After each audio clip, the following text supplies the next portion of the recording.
Welcome back to the Differential Show. This episode I will be dedicating to all those wildcard enthusiasts. I will give you my top 6 rankings for each position like I did last week and break down a few FPL teams that have asked for help on their wildcard, whether to do it or not. But first, make sure you hit that subscribe button.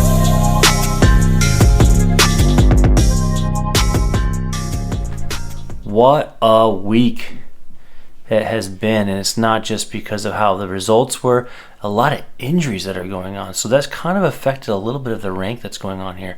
So if we just look at the after game week 7, and we're going to do a little bit of a comparison here. Haaland's still at top, even though he's blanked. He's still going to be up top probably for a while. Alvarez I kept there. It's not by much. I like Alvarez above Watkins just based off of form and value. I'm not too concerned about the fixtures. As long as he's starting in there, and he did get a little bit of rest today, he's going to be above Watkins to me. Watkins has definitely moved up, so he wasn't even in my top 6. He's now come on to a little bit of form, and he's also has some pretty good fixtures going forward. So he's moved up, but he's not that far behind Alvarez. Awani has moved down a little bit just based off of, Watkins need to move up, and Awani has blanked 2 games in a row. He has some decent fixtures coming up, and he is the main dude on that team. Nunez has moved down from last week, but honestly, he's going to be starting. So, because there's no one else to put there, so he's going there, and to me, he's a wild card. He could be a 2-pointer. He could be, a 12-pointer. I love it. He's going to be more than likely coming in my team for Morris this week. So I do have him ranked at 5th at the moment. And then that 6th spot is kind of like a up in the air one. I put Isak there, but it could be Solanke. It could be Ferguson. It's kind of really anyone. I would just really focus on those top 5 strikers that I have right there if you're looking to build a wildcard team, or just the transfers. Moving over to the midfielders, Son has moved up. To me, he is an essential player at his value, or the price, and his form, and where he plays on the field. He does have a little bit of a knock, so that's like a little bit of a question mark on him based on he wasn't seen in training, or at least the video didn't show him. So not totally sure on that. I'm going to wait on the press conferences at the end of this week. Salah's moved down just based on how well Son's done. He did blank, but it was his first blank, and it's kind of a weird game as it was with the whole VAR situation. Not too happy about that, honestly, but he has moved down just a little bit, and he did go up in price, 12.6. I still think he's a great asset to have if you are wildcarding. Bowen, he to me he's not essential, but if you are going to do a wild card, he would be on my wild card for sure. He's currently on my team from my wild card. I would think he's such a good value at the mid 7 range, and he has some good fixtures coming up, and he's on great form. Madison's just hovering where he is. I think him there. I think there might be some dependency on if Son does play or not, so I kind of have him hovering there. But that Luton away game is a game you'd want to have Madison. Saka, I love the player, but man, can the guy get some rest? I have a caution on him just based off of his form. Based off of his injury status. I don't know. If you are questioning, if you're up in the air of just a couple players left in your team and you're whether you want a wild card or not, and Saka's a determining factor, I would just go ahead and wild card. And then Mbamo, he's moved way down. He still has great value. Fixtures are still great, and he's on penalties. He has been playing wider, and he's not getting as many crucial touches where he should. But at the value, who else would you be getting? Maybe Ward-Prowse, maybe Matoma, but I just like Mbama kind of hovering right there.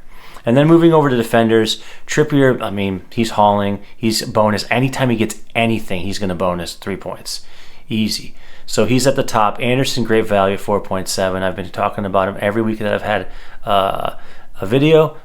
On my team right now, he's not leaving my team. Cash is just a great value on the attacking part of the team. He has some good fixtures coming up. So he definitely would be on my wildcard team. Udagi has these next 2 are great. He's at Luton right now, so him or Pedro. Porro would be great right there. I just have him moving up a little bit. And then Walker's gone down just based on the players that have gone up. Nothing wrong with him. He does have some tough fixtures. Well, at least the next one, Arsenal's tough. You would think that Arsenal would score at least 1 goal, but he has some sort of assist threat going up the right side there. And then Burn. Burn could even be further up. He did score today for Newcastle, which was a great upset win over in Europe. I just really like the player now that Botman's kind of out for a while. Burn is a guy that no one was talking about until Botman came out. So he would be a player that would be on my wildcard team. I love the fixtures coming up, and I think if you want to double up on Newcastle, it would be Burn and Trippier. So I was asked by quite a few FPL managers on what they should do about wildcarding, so whether they should do it or not. And they sent me their team unannounced. I didn't know they were going to do this. I have some friends in it, and it kind of spread. And they wanted my opinion. So I picked 3 this week, and I'm just going to go over whether I would wildcard or whether I would not wildcard, and maybe give them some ideas of who I would bring in. So the first team that I have here is Obi-Wan Iwobi. This team is sitting at 438 points with 1 free transfer. The first thing I want to think about when I'm doing a wildcard would be, how many players do you need to transfer? So there's a need and want. So there's players you might want, but there are players that actually need. So if I'm first initially looking at this team, right, I have Botman out, Chilwell out, Estupiñán out. So there's 3 players I would need to switch, unless I could bench all of them, right, and I could still have the 1 free transfer. But now I have some flags on Saka. I would think more than likely Saka would play. Diaby's kind of up in the air. That's more of a press conference thing at the end of the week. I heard that he might be up for a while. Then I heard maybe he's going to actually play this week. So that's a question mark. And then Wilson will probably eventually be back. So this is a very much borderline team that I would say needs to wild card. But if you start digging into the team and you start looking at, well, players that I might not want. So Pedro, right? I probably wouldn't want him longer term. And then if I look at the other players that he has, maybe I wouldn't want Pickford. So does that justify having a wild card? I would say we're about at half the team. And once you hit about half the team, I think you could look at it this way. It's probably time to wild card. So in my opinion, for this team, I would wild card. The other reasons I would think to wild card you want to look at is you want to make sure your team value. So when a lot of people start doing these transfers, what happens is these values start going up on these players that you may want. So if you're looking to hold off until game week 10, this might be a situation where you don't want to miss on the value where you'll be priced out of someone. So because of that, I would look to wildcard this team. But also when you're doing it, when you're creating your team, I would think about captaincy. So there are some good games, good fixtures coming up that you can go against Haaland. So that's something you want to think about. So with this team, if I was looking to sub out some players or transfer some players, I would be thinking about who in the midfield would I want to bring in for captaincy. So Son would be on my list for sure. So Saka would probably be switched out with Son. And then you look at maybe probably a good swap with Diaby as someone like a Mitoma, who doesn't have 2 great fixtures initially, but if you're not wildcarding in 10, if you want to save that transfer, maybe you want to bring in a Brighton player for that fixture swing in 10 and on. So maybe Mitoma would be that player at a good value, or maybe Ward-Prowse. That's kind of the main ones I would be looking at just based off of captaincy. But if you want to really go for it, it's the Salah. The Salah is going to really kind of eliminate some of the obvious players that you would want. You'd have to downgrade somewhere, and possibly Odegaard to do that. Okay, next up, this team is called Botman versus Superman. This team has 434 points with 1 free transfer. So same sort of thing. I'm looking at how many transfers do I have to make. So Estupiñán, Botman, those are 2 have-tos. And then you look at the rest of the team, and I'm kind of looking at, okay, I don't see any initial players I would have to. It might just come into players I would want to switch out. And that would be players like Saka that I talked about previously. And then also we could look at Morris. That was kind of a 1-week punt. But the rest of the team is looking pretty solid. You have some players on there that you would wildcard in anyway. So in my opinion, if I was to wildcard or not, I would not wildcard this team. I would use the one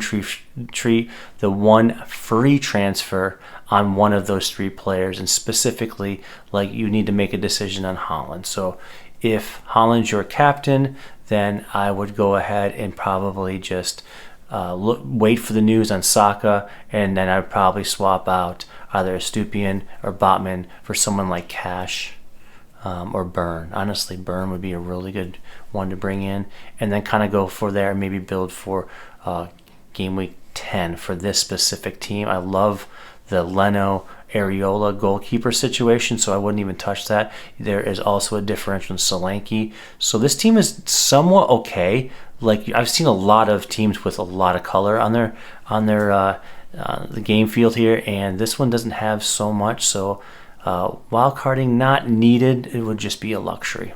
And the last team that I chose was Champion Day Decatur at 428 points with 2 free transfers. So that's something to think about. I'm not big on doing wildcards with 2 free transfers. I feel like I can do enough and maybe go for a -4 if needed. So essentially I'm looking at this team and I'm like, okay, there's some differentials on this team. I like the Van Dijk in the back.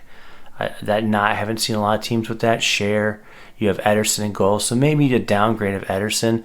But first of all, we need to get to who do we need to take out. So determining whether we need a wild card. So we have Jota, who's on a red card, Estupiñán out for a month, and Saka's a question mark. So initially looking at this team, I don't think it's a team that you would need to wild card. It would be a luxury. I do like the Ward-Prowse already in there. Mbambo, I don't think you need to move him. Madison's already in there.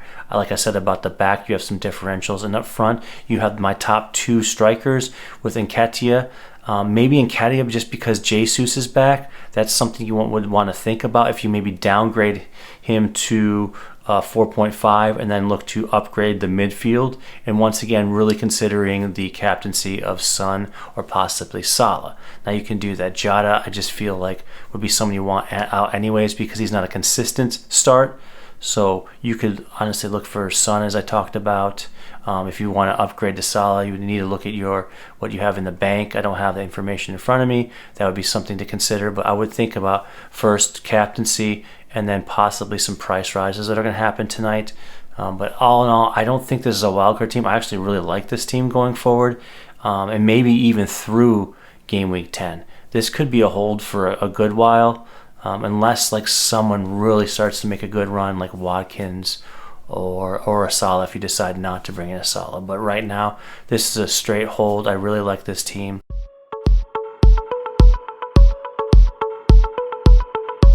So here are my final thoughts about wildcarding. Every season we get the 2. We get the 2 wildcards, and it's whether we use it or we don't use it, because we're so concerned about a fixture run or players that get hot and we don't have the ability to get them.